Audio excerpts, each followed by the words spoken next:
Hello friends, எல்லாரும் எப்படி இருக்கீங்க? இன்றைக்கி நம்ம வீடியோவில் உருளைக்கிழங்கு சமோசா எப்படி செய்கிறதுன்னு சொல்லிட்டு பார்க்க போகிறோம்.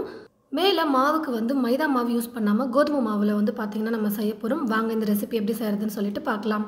முதல்ல ஒரு கடாயில் தேவையான அளவுக்கு எண்ணெய் சேர்த்துட்டு எண்ணெய் நல்லா சூடேறினதும் பொடியை நறுக்கிய பூண்டு கொஞ்சம் சேர்த்துக்கிறேன். ஒரு 5-6 பல் பூண்டு எடுத்துக்கோங்க.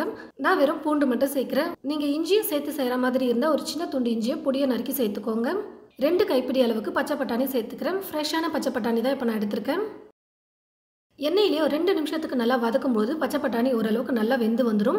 இப்போ இது கூட 1/4 டீஸ்பூன் மஞ்சள் தூள், 1/2 டீஸ்பூன் வெறும் மிளகாய் தூள், 1/4 டீஸ்பூன் கரம் மசாலா, 1/4 டீஸ்பூன் மல்லித்தூள், 1/4 டீஸ்பூன் சீரகத்தூள், தேவையான அளவுக்கு உப்பையும் சேர்த்துட்டு லைட்டாக எண்ணெயில் மசாலா எல்லாத்தையும் மிக்ஸ் பண்ணி கொடுத்ததுக்கப்புறம் உருளைக்கிழங்கை சேர்த்துக்கலாம்.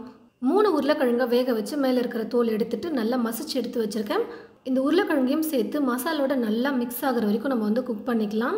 ஸ்டவ்வை மீடியம் ஃப்ளேமில் வச்சுக்கிட்டே மசாலோடைய பச்சை மணம் போகிற வரைக்கும் நல்லா குக் பண்ணிக்கலாம்.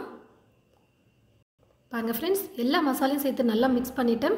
சமோசாக்கு ஸ்டஃப் பண்ணுறதுக்கு உருளைக்கிழங்கு மசால் ரெடி பண்ணியாச்சு. இப்போ இதை எடுத்து அப்படியே ஒரு பக்கமாக வச்சுட்டு மாவு பிசைஞ்சிக்கிறேன்.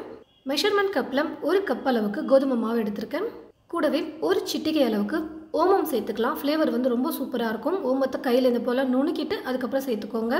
தேவையான அளவுக்கு உப்பு சேர்த்துக்கிறேன்.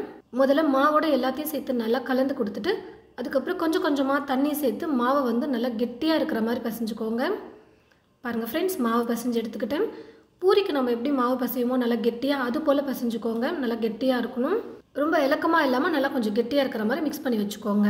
இப்போ சின்ன சின்ன உருண்டைகளாக மாவு எடுத்து நல்லா நைஸாக உருட்டிட்டு கொஞ்சம் ஒட்டாமல் இருக்கிறதுக்கு மேலே கோதுமை மாவு போட்டு நான் தேய்ச்சிக்கிறேன். நீங்கள் ரவுண்டாகவும் மாவு தேய்ச்சிக்கலாம். அப்படி இல்லைனா இது போலையும் நீங்கள் நீளமாக மாவு தேய்ச்சிக்கலாம். மாவை ரொம்ப மொத்தமாக தேய்க்காமல் கொஞ்சம் மெல்லிசாக தேய்ச்சி எடுக்கும்போது நல்லா மொறுமொறுன்னு இருக்கும் சமோசா சாப்பிட்றதுக்கு. இப்போ தேய்ச்சிருக்கிற மாவுக்கு நடுவில் பார்த்தீங்கன்னா இது போல் கட் பண்ணிக்கோங்க. ஒரு உருண்டை மாவு எடுத்து நம்ம தேய்க்கும் போது இது போல் கட் பண்ணி 2 சமோசாவாக செய்யலாம். உங்களுக்கு சமோசா எந்த சைஸில் வேணுமோ அதுக்கேற்றது போல் மாவு உருண்டை பண்ணி எடுத்துக்கோங்க, அதிகமாக இல்லை கம்மியாக. நம்ம கட் பண்ண பக்கம் இருக்குது பார்த்தீங்களா, நல்லா நீளமாக ஸ்ட்ரைட்டாக அந்த சைடில் மடிக்க நம்ம ஸ்டார்ட் பண்ணணும். இந்த மாதிரி சமோசாவுக்கு மடிக்கிறது ரொம்பவே ஈஸி. டக்குன்னு ஒரு டைம் நீங்கள் பார்த்தீங்கனாலே நீங்கள் உடனே செஞ்சிடலாம். கரெக்டாக உங்களுக்கு பர்ஃபெக்டாக வரும். இப்போ அந்த கட் பண்ண பக்கத்தில் தண்ணி கொஞ்சம் லைட்டாக அப்ளை பண்ணிவிட்டு ஒட்டுறதுக்காக, எண்ணெயில் போடும்போது பிரியும் இல்லையா மாவு, அதனால் ஒட்டுறதுக்காக லைட்டாக தண்ணி அப்ளை பண்ணிவிட்டு இது போல் மடிச்சுக்கோங்க. தண்ணி தொட்டுருக்கிறதுனால நல்லா ஸ்டிஃபாக ஒட்டிக்கும். இப்போ இதுக்குள்ளே உருளைக்கிழங்கு மசாலா ஸ்டஃப் பண்ணிக்கலாம். அடுத்ததாக இப்போ மேலே இந்த சைடில் இருக்கிற எல்லா இடத்துலையும் ஓரங்களில் தண்ணியை தொட்டு நல்லா அப்ளை பண்ணிவிட்டு ஃபுல்லாக இது போல் கவர் பண்ணி நல்லா டைட்டாக உள்ளே இருக்கிற மசால் வெளியில் பிரிஞ்சு வராத அளவுக்கு நல்லா ப்ரெஸ் பண்ணி விட்டுக்கோங்க. ரொம்ப ஈஸியான மெத்தட் தான். கண்டிப்பாக இது போல் நீங்கள் ட்ரை பண்ணி பாருங்கள். திரும்ப கட் பண்ண மீதி மாவு இருக்குது பார்த்தீங்களா, அது கட் பண்ண சைடில் தண்ணியை தொட்டுட்டு இது போல் மடிச்சுட்டு அதுக்கப்புறம் ரெடி பண்ணியிருக்கிற அந்த மசாலா உள்ளே ஸ்டஃப் பண்ணிவிட்டு மேலே ஓரங்களில் தண்ணியை நல்லா அப்ளை பண்ணிவிட்டு ஃபுல்லாக கவர் பண்ணிட்டா போதும். ரொம்ப ஈஸியாக சமோசா ரெடி பண்ணிடலாம். மாவு மட்டும் தேய்ச்சி எடுத்து வச்சுக்கிட்டோம்னா டக்குன்னு உள்ள மசாலா ஸ்டஃப் பண்ணி நம்ம ரெடி பண்ணிடலாம். சமோசா ஷேப்புக்கு கொண்டு வந்துடலாம்.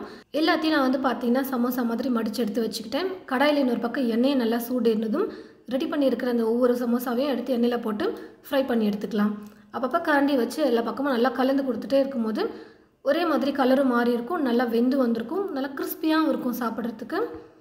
பாருங்கள் ஃப்ரெண்ட்ஸ், கலரும் நல்லா மாறிடுச்சு, வெந்து வந்துருச்சு. உள்ளே இருக்கிற மசாலா ஏற்கனவே குக் பண்ணதுனால மேலே இருக்கிற அந்த மாவு தான் நமக்கு நல்லா வெந்து கொஞ்சம் கிறிஸ்பியாக வர வரைக்கும் நம்ம குக் பண்ணுற மாதிரி இருக்கும்.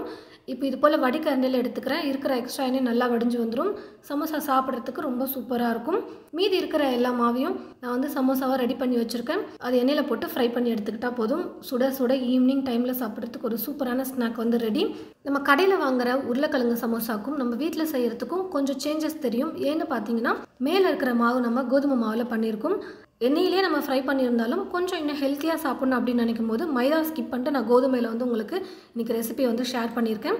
மைதாவில் செய்யும் போது தான் கடையில் இருக்கிற மாதிரி பர்ஃபெக்டாக உங்களுக்கு வரும். அப்படின்னும் போது நீங்கள் மைதா கூட ஆட் பண்ணிக்கோங்க. மாவு மிக்ஸ் பண்ணி எடுத்துக்கலாம். இல்லைனா இது போல் கோதுமையிலும் நீங்கள் செஞ்சு கொடுக்கலாம். எது உங்களுக்கு பிடிச்சிருக்கோ அந்த மாதிரி நீங்கள் ட்ரை பண்ணி பார்த்துட்டு எப்படி இருந்ததுன்னு சொல்லிட்டு மறக்காமல் கமெண்ட்ஸில் ஷேர் பண்ணுங்கள். இது போல் நிறைய ரெசிபிஸ் பார்க்க தமிழ் ஃபுட் மசாலா சேனலில் மறக்காமல் சப்ஸ்கிரைப் பண்ணிக்கோங்க. கூடவே பக்கத்தில் இருக்கிற பெல் ஐக்கானை கிளிக் பண்ண மறந்துடாதீங்க. தேங்க்யூ.